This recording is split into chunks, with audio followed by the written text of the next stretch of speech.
Well, good morning again.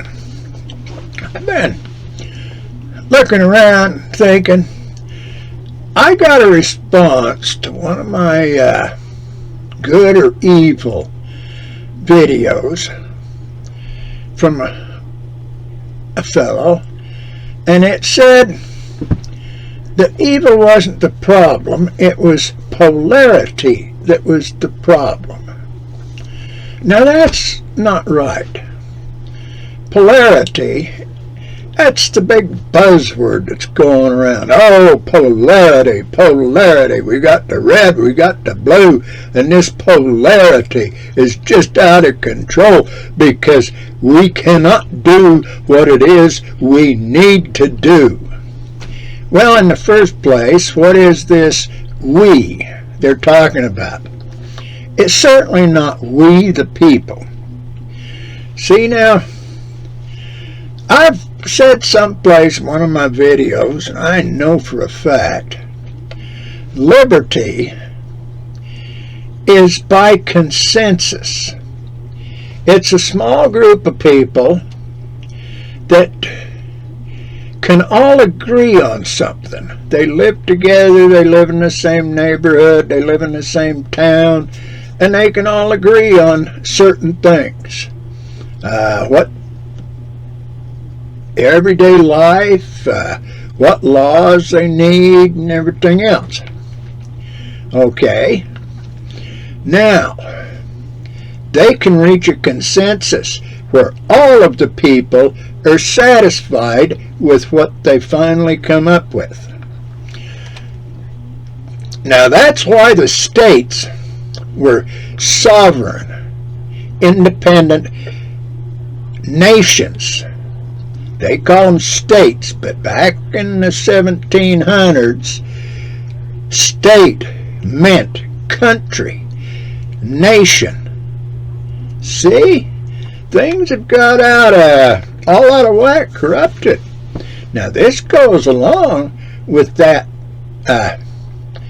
with my concept, or considering eternity. Because we're supposed to learn how to live together, to get together, to live, to be. Well, that's the thing about we were given our agency by God, or natural agency if you don't believe in God. Because so we could be agents to ourselves, we have to choose in all things.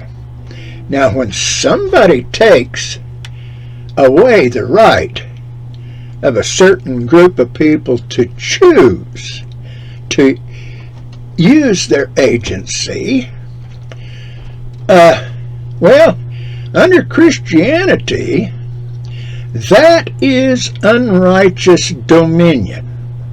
Because an individual or a group does not have the right to tell a person or a group of persons or whatever, you cannot do that, or you must do that. If you do it because of your authority, whether it's religious, because you're in a Baptist group, you're a Catholic, or you're a member of the Church of Jesus Christ, Latter-day Saints, or whatever, you go telling people you can't or you must, you have stepped over the line of natural law and, more precisely, over eternal law given by God. Okay? Because we all got our choice. I mean, that person that steals something has every right to steal it. If he gets his hand chopped off in the process of taking it, that's his problem. He shouldn't have been stealing. That person that sheds innocent blood, kills a child, or kills a lady for no reason, or mugs somebody walking down the sidewalk and they die and they take his wallet. Those are things that are shedding innocent blood, that is murder. Now, they need to be removed from society in most cases. The only way to remove them from society is execution. See? You get in there, you get to thinking about things. This whole deal about, everything, this polarity, it's wrong. Under considering eternity, it's the appetites, it's the lusts, it's the desires of the individual which decides whether their actions are going to be evil or their actions are going to be good.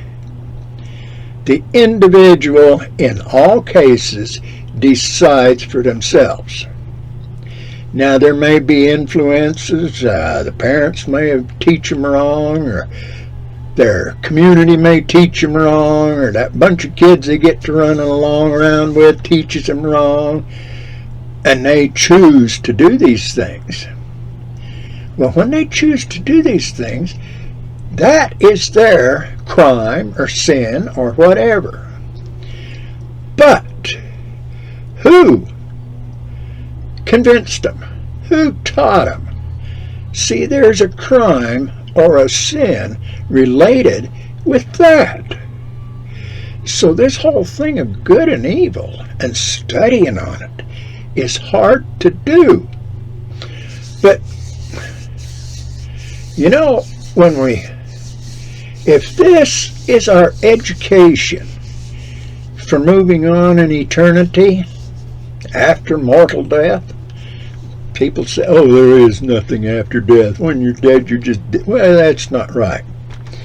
There was something before birth into mortal life. There was a whole bunch of something. That's where the creation and everything comes from. Now, there's a whole bunch of stuff after death, mortal death. That's where eternity is. That little infinity symbol that you see, that's eternity. See, there's these things.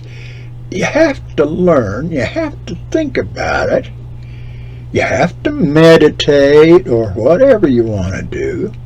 You have to read and study all sorts of things and make your own choices. That's one thing that bothers me about Christians. I imagine it's a problem for Islam, and it's a problem for the Jewish faith too. Christians take a verse out of Scripture, and it says this, so that's just absolute, that's an absolute truth, that's the law, that's what we got to do, that's what everybody got to do. There's heaven and there's hell. Well, there isn't a heaven and a hell. There are a few people, like Satan and his bunch, that'll be someplace else where they won't bother the rest of us. There are people, mortals on this earth, that have done things and will do things to earn to be with Satan and his group. They'll be out there. But for the rest, there is an eternity where we'll all be, we'll all work, we'll all do, we'll all together. But we're choosing by how we act, whereabouts. Will we return and be worthy to be with all the glory that God has? Will we be just a few steps down? Will we be in another place where His glory would burn us up, but the glory will be lighter, and we'll be able to stand it? How much, when you put up a light, some kind of a light, you can shade it with different things. I've seen people they'll have a light on a bedside stand, and they'll put some kind of cloth over it. And depending on how thick the cloth is or that, as to how much light still gets into the room. See? Now that's what our eternal home is going to be like. It'll have certain amounts of glory, light in it. We'll be happy where we are. We'll be able to stand that amount of light. We'll be happy in that amount of light. Whatever our job is, in that amount of light, we'll be absolutely joyous. Think about it. Don't worry about the polarity. Worry about being good to each other, trying to improve man's condition, and trying to free people from any tyranny or unrighteous dominion. I'll talk to you again. Have a good day, and may God bless you.